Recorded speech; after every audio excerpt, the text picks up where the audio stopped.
should go home because their jobs are considered non-essential. There was no money to pay them. Well, during the afternoon, both the House and the Senate passed another emergency bill to let federal money be spent through 6 p.m. tomorrow. The President will sign that. And by 6 tomorrow, it's hoped that House and Senate members in a conference committee will work out their differences on the main money bill for the 1985 budget. The Senate approved its version of that bill today.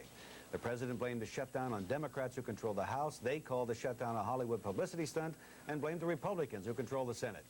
Steve Dunlop found federal workers in our town caught right in the middle. 1515 Broadway houses the regional headquarters of the U.S. Department of Labor. The normal quitting time is 5 p.m. Today, workers began hitting the pavement at 1 on orders from Washington. We don't know how long this thing's going to last, but regardless of how long it lasts, it's a joke, right? A very stupid joke that's being played on the American people. It costs the government, I understand, more to shut us down and open us up again than just leave us to go about our business. The federal decree was all non-essential personnel would have to leave. That meant not just rank-and-file workers, but even several levels of management. I guess we might call this the annual irresponsibilities of Congress.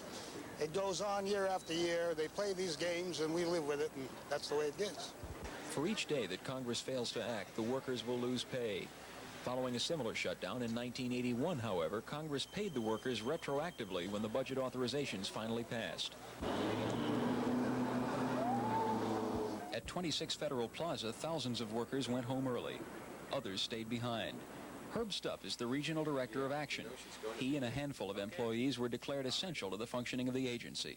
I'll be reviewing things that I normally would have reviewed, but I'll also be taking time communicating with the other offices that I'm responsible for to tell them exactly how to proceed with this type of closed-down mode. We have to let, in this agency, for example, we have to let our VISTA volunteers go home on furlough today as well.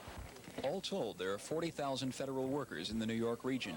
The General Services Administration estimates that 25,000 to 30,000 of them were declared non-essential and sent home.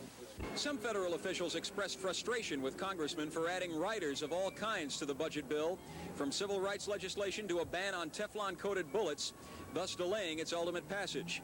In the words of one federal manager, if they really wanted to pass the budget, they wouldn't try to save the world at the same time. In Manhattan, Steve Dunlop, Channel 5 News. Well, during this shutdown, Social